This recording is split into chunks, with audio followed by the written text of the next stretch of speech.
Jaime Antezana es Gracias a usted. sociólogo y criminólogo, ¿no? Es especialista en temas de narcotráfico, terrorismo y crimen organizado, ¿no? Habíamos planteado el programa en torno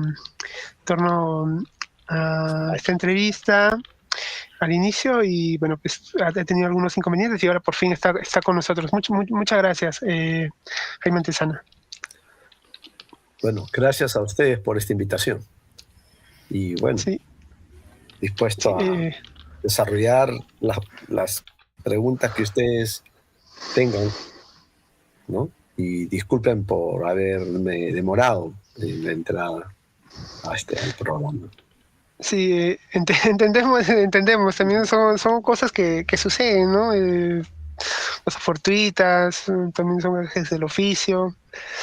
Y ya, justamente el título de nuestro programa, de nuestro episodio de hoy es la criminalidad ha capturado el Estado.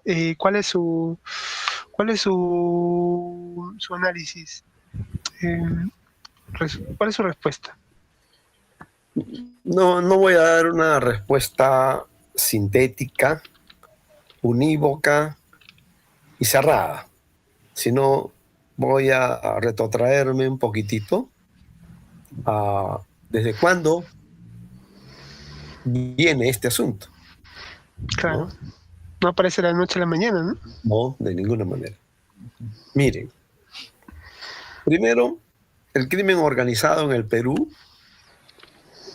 hasta finales de los 90, ¿no?, estaba circunscrito al narcotráfico. Claro, lato sensu, es decir, en el sentido amplio, implicaría también tráfico de madera, ¿no? Implicaría también la deforestación ilegal, la trata de personas, ¿no?, contrabando en las fronteras, de diversos bienes, ¿no?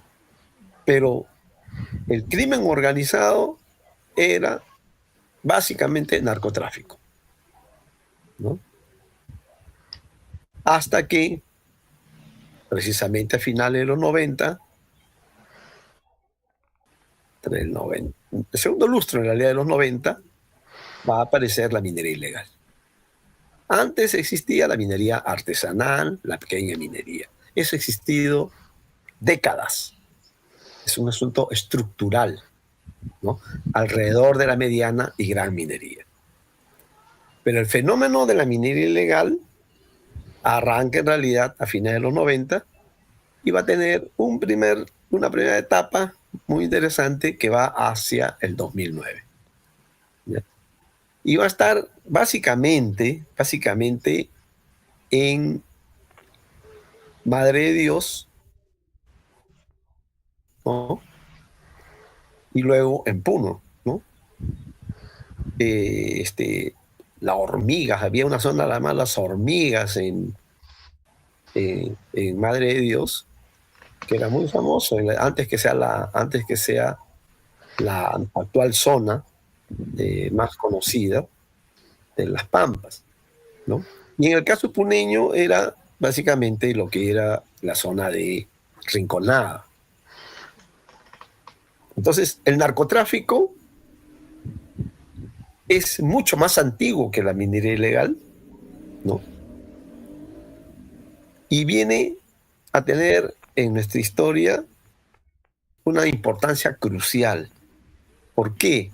Porque a finales de los 90, cuando aparece la minería ilegal, el narcotráfico va a parir una narcoburguesía muy poderosa. Tan poderosa como la burguesía que teníamos, ¿no? Aquella que viene de atrás, ¿no?, de raigambre oligárquica, ¿no?, de los apellidos de la llamada república oligárquica, ¿no?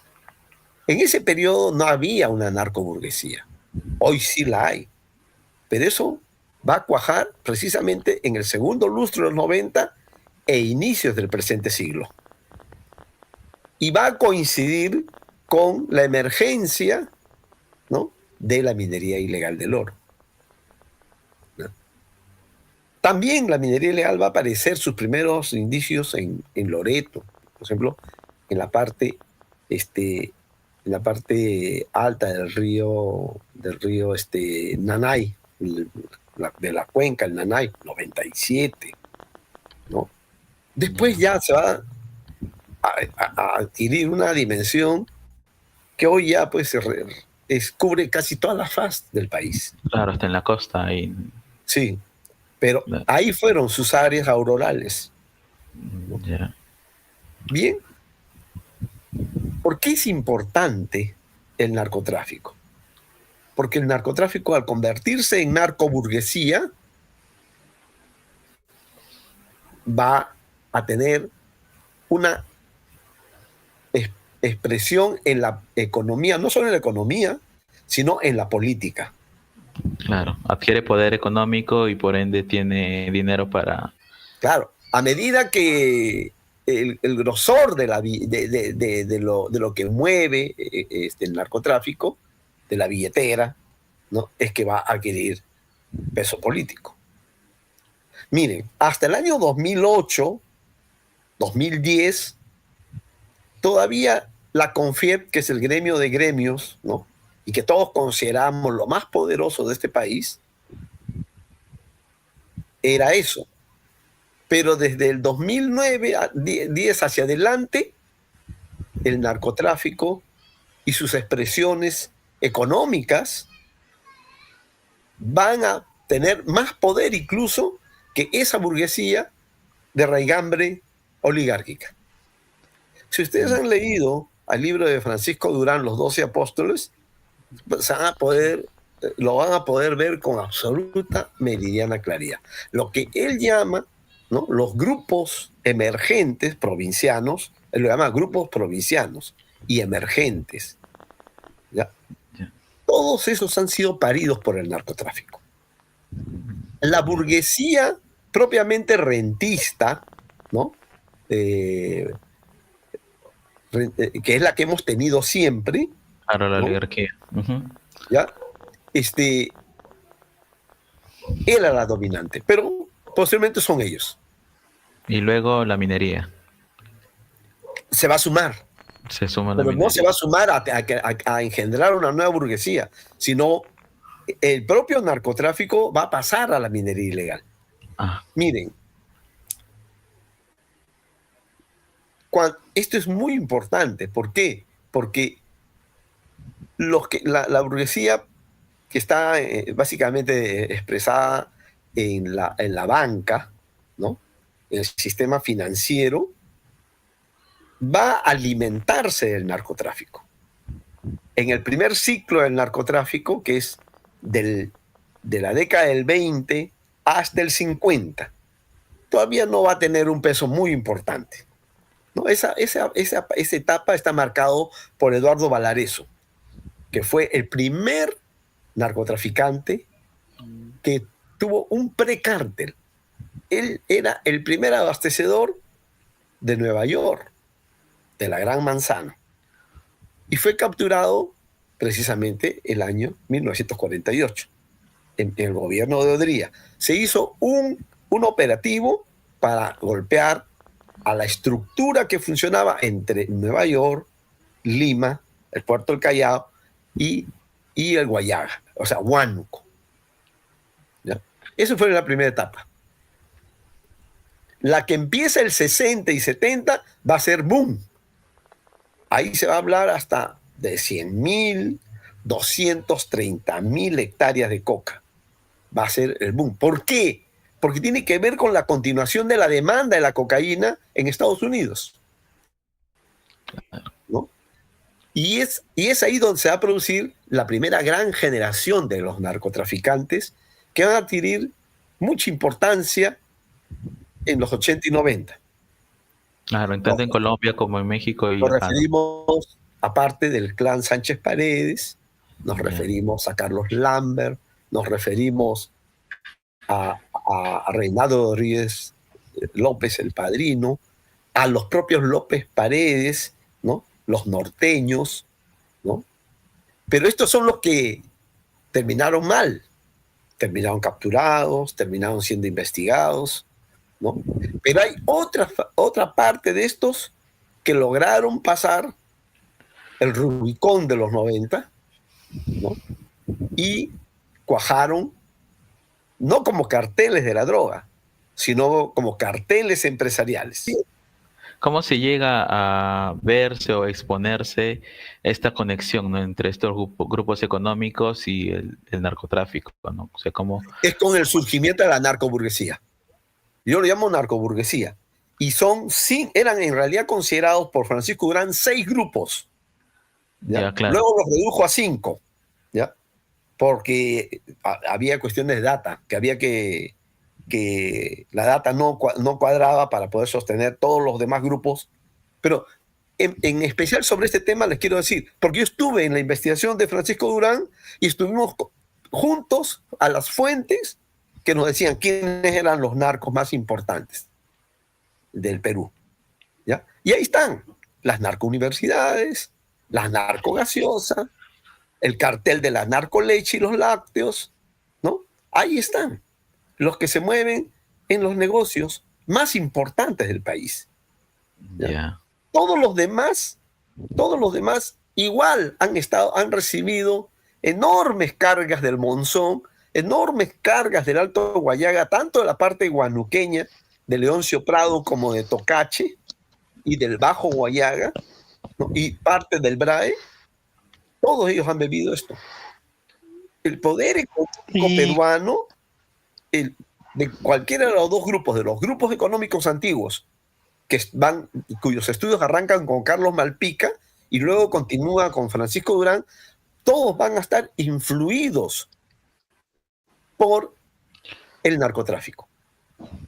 De ahí su enorme poder. A ver, quiero la pregunta. ¿Y cómo es que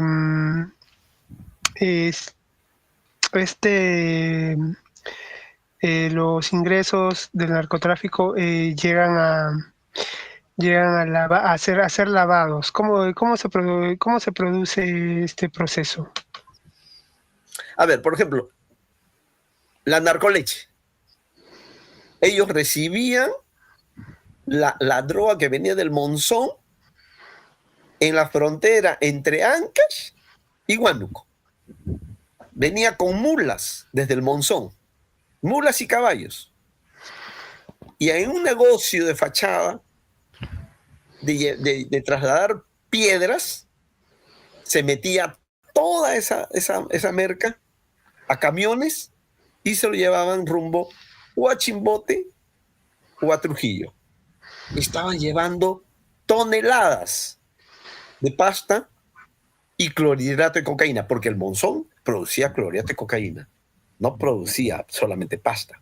Es más, no producía pasta. Todos aprendieron a producir clorhidrato de cocaína. ¿No? Y la policía, en ese caso, que estaba encargada de luchar contra el narcotráfico, estuvo al tanto de estos negocios, de este lavado en los años que menciona. Yo creo que sí, porque las fuentes que yo manejo no solamente son del mundo policial, sino del mundo empresarial. Yo dicté 2 conferencias al Consejo Directivo de la CONFIEP del año 2008. Y en la CONFIEP me dijeron, mira, perfecto el tema de la producción de coca, tanto en toneladas de hoja de coca húmeda como de hoja de coca seca, la producción de cocaína, de pasta, la superficie, las rutas. Perfecto. El nuevo rostro del narcotráfico del siglo XXI. Pero me dijeron, a ti te falta conocer quiénes son los narcos. Y me sentaron ahí miembros del Consejo Directivo de la CONFIEP y me dijeron, ¿quiénes son los narcos? Y por eso es que yo conozco quiénes son. Y por eso los menciono claramente. Los 5 grupos de narcouniversidades que están expresados en Podemos, en APP, ¿no? en alas peruanas, que se expresaron el 2011 y 2016 en Fuerza Popular. Todos estos grupos que en los 90 se amarraron con el fujimorismo, porque en los 90 fue de narcoestado. Los 90 no fue un periodo de un régimen solamente dictatorial, que tenía un escuadrón de la muerte llamado Colina. No, señores, yo considero que el rasgo más importante, aparte del de la dictadura y aparte del de la violación de los derechos humanos, ¿no?, es el tema del narcotráfico. Dígame, cualquier cosa podemos abordar sobre esto. Uno, ¿cuánto se pagaba por el uso mensual de una pista de aterrizaje? Llegó a ser, primero, centralizada. Todo se manejó desde el Servicio de Inteligencia Nacional. ¿No? Todo. Ahí tenemos el avión presidencial, ¿no? Espérate, vamos a llegar a eso. Primero, el tema de las pistas.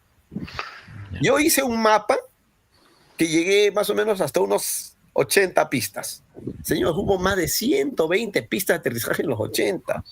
Si solamente se cobraba $50,000 a Vaticano, ¿no? Un caso emblemático de cuánto se cobraba por uso de pista de aterrizaje, 50,000. El problema con él ocurre cuando lo quieren subir a $100,000 mensuales por la cantidad de vuelos, pues. Entonces, desde el SIN, el DOC decide elevarle al doble. Y eso hizo con todos los demás narcotraficantes. Todos tenían un pie en la cuenca y otro pie en la economía, ¿no? Economía y política, por supuesto, porque nunca van separados, ¿no? Entonces, el manejo centralizado del dinero, uno, del uso de las pistas de aterrizaje clandestinas, que no eran clandestinas para el Estado, eran una fuente de ingresos muy grande. El fujimorismo no solamente fue corrupción, sino fue narcotráfico en igualdad de condiciones. Puede haber habido más sacadas de corrupción porque tuvieron $10,000 millones de las privatizaciones, efectivamente, pero el narcotráfico fue vital. Miren, pero ¿cuándo empieza el fujimorismo? ¿Cuándo el fujimorismo se troca hacia el narcotráfico? No fue cuando asciende al gobierno, después de las elecciones de 1990, fue antes, porque el hermano de Pablo Escobar, ¿no?, alias Osito, él señala que que su hermano, Pablo Escobar Gaviria, dio $1 millón a la campaña de Cambio 90.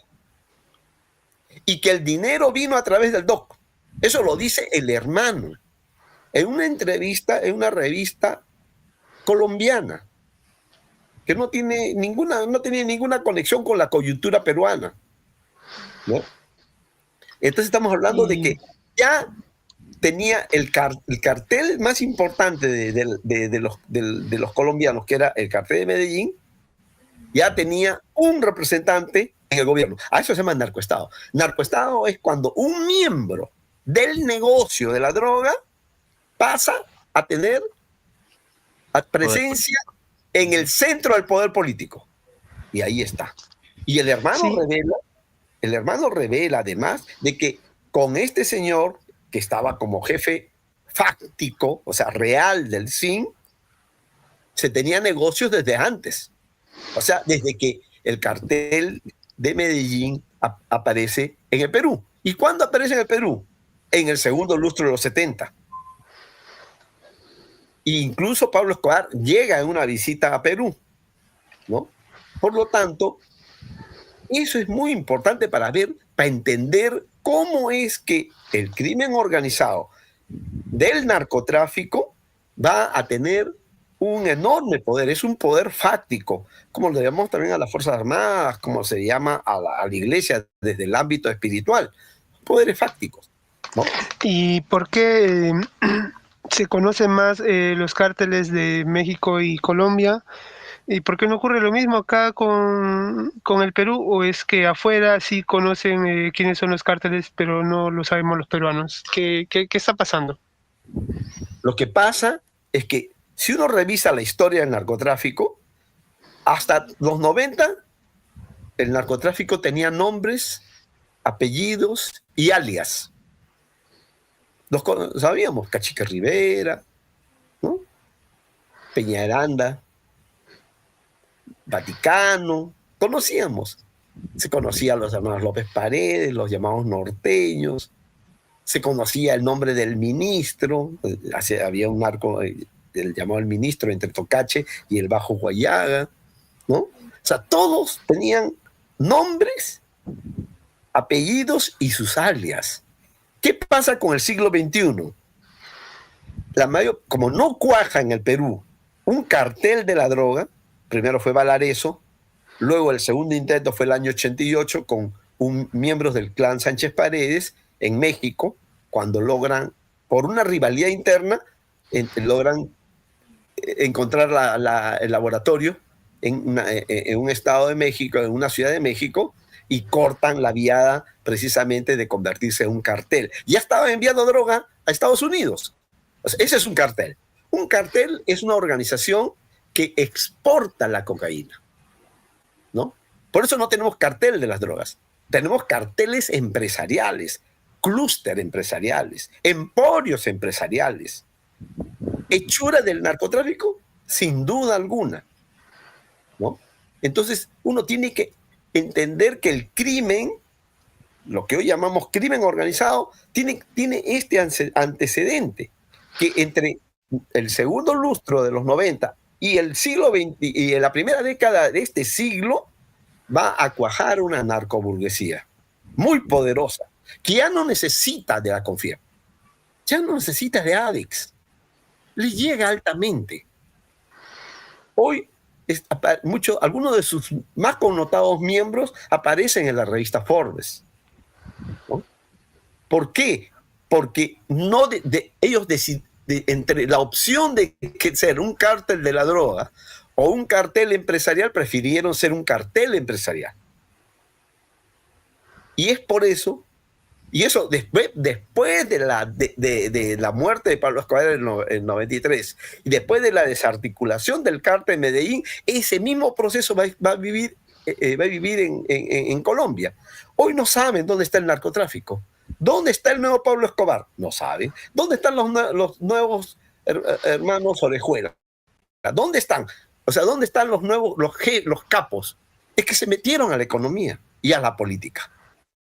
Eso es lo que hicieron en el Perú, inspirados en Pablo Escobar del año 82, porque Pablo Escobar, en su intento por luchar contra la extradición, el año 82 postula al Congreso, al Parlamento, colombiano, y logra ser elegido, pero lo sacaron. Su objetivo de participar en el Congreso o en el Parlamento colombiano era precisamente construir una alianza política para luchar contra la extradición. Acá no tuvieron que hacer eso. Acá dijeron, hay que meternos a la economía y a la política.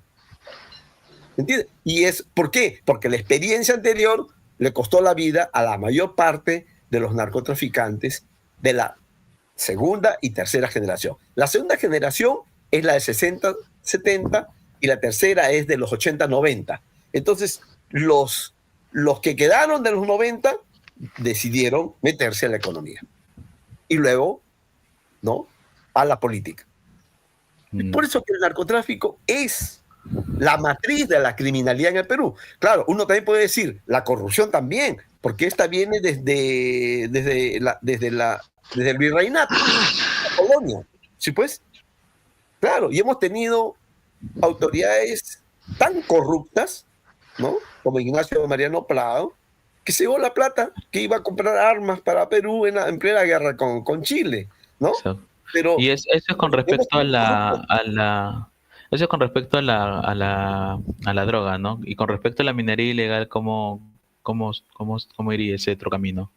Ya, pues bien, entonces uno tiene que primero entender de que así la minería ilegal que hoy ha crecido tanto no tiene pues las etapas que ha vivido el narcotráfico en el Perú, ¿no? Nosotros tenemos una economía narco sedimentada, cristalizada en grandes clústeres empresariales, ¿no? Que hoy se hacen pasar pues por empresarios, ¿entiendes? No, no son unos señores que se visten de seda, ¿no? Pues bien, el negocio de la minería ilegal va a arrancar de manera autónoma del narcotráfico. Pero hacia el 2009-10, cuando ya el narcotráfico empezaba a apostar por su primera narcobancada en el Congreso, ¿no? La primera narcobancada va a ser 2011 al 16. Y esa es a la que yo di a conocer en la lista de antesana publicado en Caretas. Si alguien es memorioso, va a buscarlo y lo va a encontrar en algún lugar, porque lo han hecho todo lo posible por desaparecer ilegal. La minería ilegal se va a desarrollar de la siguiente manera. Vamos a dar cifras rápidas para que la gente tenga una idea de su crecimiento imparable que ha tenido. Miren, hasta mediados del año 2023 se estimó que la minería ilegal en el Perú movía más o menos 3.900 millones de dólares. ¿No? Cifra incluso sacada de la Sociedad Nacional de Industria y Minería y Petróleo, ¿no? O sea, por tanto, una cifra considerada oficial, ¿ya? Dos, el año pasado, perdón, a fines del 2023 todavía, no en el 24, va a aparecer una nueva cifra, que es de 8.000 millones de dólares. ¿No? Otros prefieren manejar 6.000 millones de dólares. No, pero fue de 8.000 millones de dólares.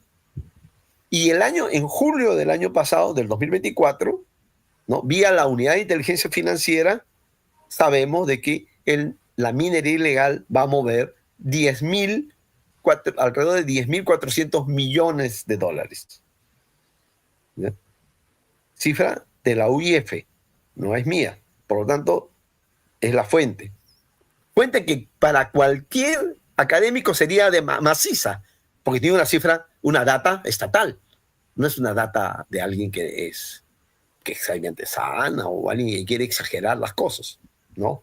Está ahí, publicada por Hildebrand en sus 13, en la edición del mes, en uno de su semanario de julio del año pasado, ¿no? Miren cómo el crecimiento, prácticamente entre septiembre del año 2023 a julio del 2024, prácticamente la minería ilegal va a duplicar o triplicar, sí, va a triplicar su peso en la economía. ¿Ya? Pero aquí hay que tener en cuenta algo. Muchos lo han hecho esto, muchos creen que es una movida para decir que el narcotráfico, que la minería ilegal, o sea, el oro ilegal, mueve más plata que el narcotráfico. Lo que no entienden, y esto es muy importante decirlo, es que el narcotráfico, desde el año 2009-10, investigación de campo, en Madre de Dios y en Puno, vamos a tener que los narcos van a empezar a lavar en el oro.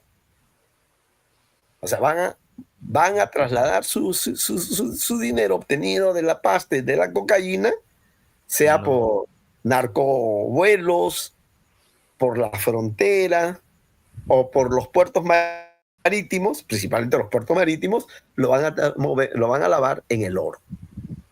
Entonces, ese crecimiento espectacular de 3.900 millones a más de 10.000 millones que tiene entre fines del 2023 a julio del 2024, tiene mucho que ver con que el narcotráfico,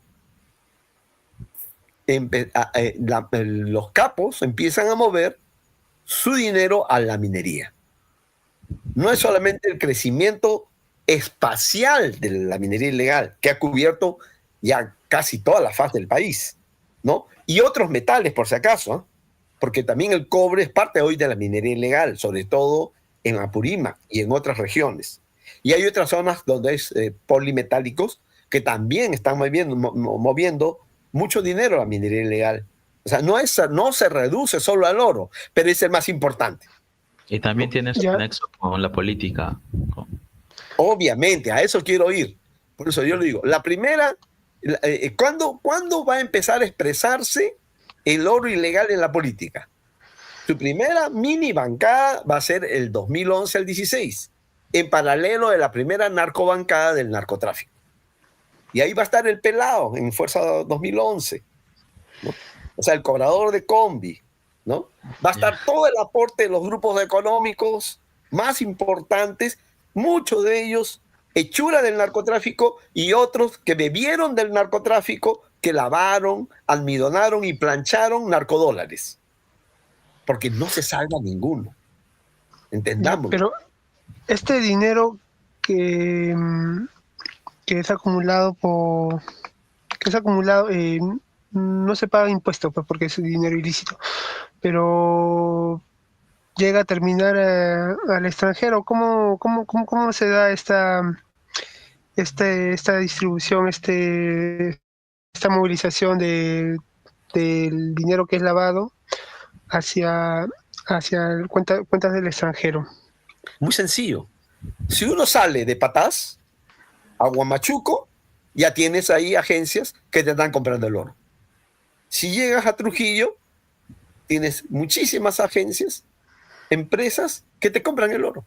O sea, el oro se lava como si fuera legal, siendo de origen ilegal, de dragas, maquinarias, cargadores frontales, ¿no? De uso indiscriminado del mercurio, es decir, totalmente. O sea, no se debe probar la procedencia legal hasta cuando se lava el oro, ya no se prueba. Hasta el 2025 no se debe, no se demuestra o no se tiene que demostrar el origen lícito de ese del oro. Claro. Hasta hoy. ¿Por qué no? ¿Por qué no? Pues salvo pocos casos, como el caso este caso que vincula a Chibolín con la familia Suito y otros, ¿no? Después no hay ningún caso. ¿Dónde están? ¿No? La SUNAT hace poco dijo que había capturado 5.000 millones de toneladas de oro. Un bluff. Mentiras. Era tierra. Pero es así. Otra cosa más que se ha visto último es que quieren promover un proyecto de ley para que el BCR compre oro que no se conoce su origen. Por supuesto. Ahora último, es que eso es lo que ellos quieren. Ellos quieren no solo pues que el mismo BCR va a lavar el oro. Se puede lavar en cualquier lado. Hasta en el BCR lo haga. Viene el oro de cualquier lado y en la ciudad más pequeña, un poquito más grande, ahí está el comprador. O sea, yo llego con mi lingote y le digo, vendo mi oro y no me preguntan de dónde viene. No, te compran el oro. Me compran el oro. Medio kilo, cuarto de kilo. Obviamente sale de esa manera, ¿no? Claro. Claro, el lingote ya sale. Claro, ya es. Entonces, claro.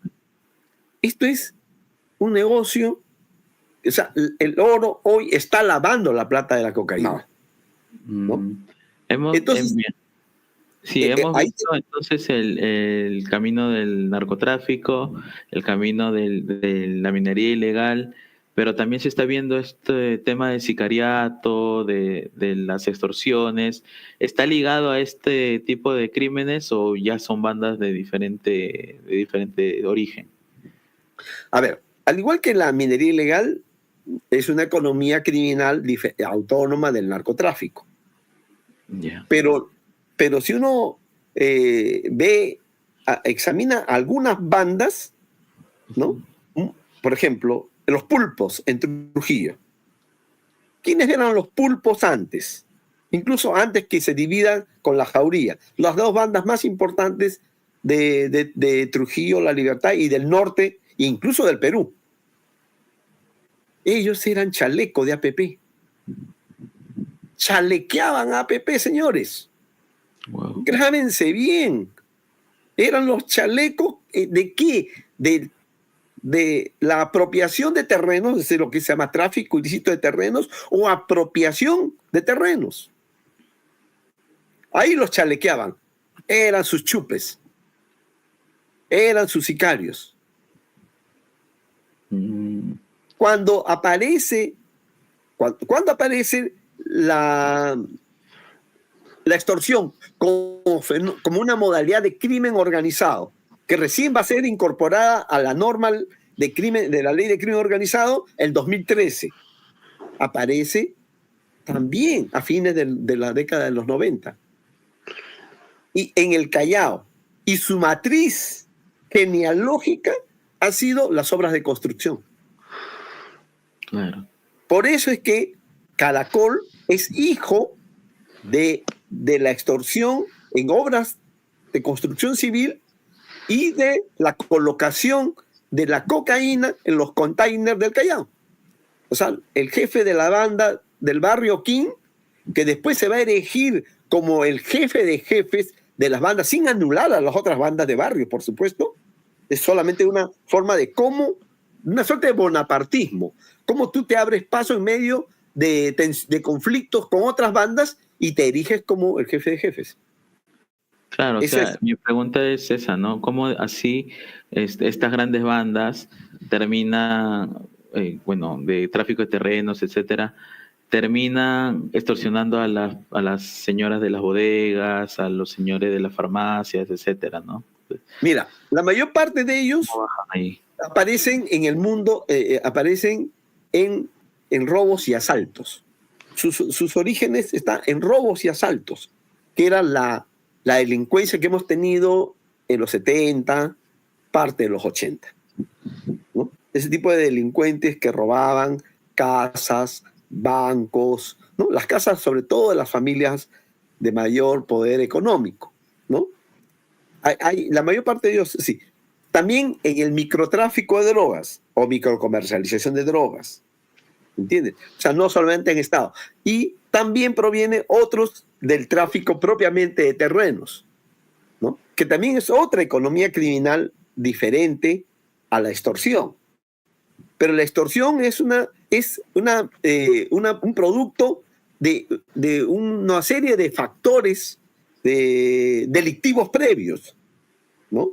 Pero va a adquirir recién una fisonomía clara como crimen organizado, como economía criminal, ya desde el año, yo diría 96. ¿De la mano de quién? De Chimpún Callao. Fue Chimpún Callao, otro narcomovimiento regional que controló precisamente al narcotráfico en el Callao, ¿no? ¿Y cómo es que llegamos al 2024 con una cifra récord de 2.111 homicidios registrados por el SINADEF? Hemos llegado a esa cifra, ¿por qué? Porque, por un lado, ya desde el segundo semestre, sobre todo, del 2024, se dio el marco legal pro crimen. Por ejemplo, se le sacó a la extorsión, al sicariato, a los secuestradores, ¿no? Y otras figuras delictivas de la ley de crimen organizado. Se le sacó. ¿Para qué? Con el objetivo de ubicarlos y etiquetarlos como terrorismo urbano. Se lo sacó a través de la 32108, de la ley 32108, ¿no? Por eso es que los transportistas que se movilizaron el año pasado, desde septiembre a noviembre, exigían su derogatoria y que se vuelva la ley de crimen organizado, que estos delitos, ¿no? Estas modalidades de crimen organizado o economías criminales vuelvan a donde deben pertenecer, que es crimen organizado, y no que estén fuera de esta. Eso fue la primera concesión. Se reformuló el concepto de organización criminal. Cuando tú cambias el concepto de organización criminal, que hasta ahora está cambiado, entonces le están dando la posibilidad de actuar impunemente, ¿no? Luego siguió, perdón, antes de julio, que fue las primeras señales de esto, en marzo, abril, se da la ley de uso de la dinamita y de explosivos en la minería ilegal, que de taquito benefició a los extorsionadores.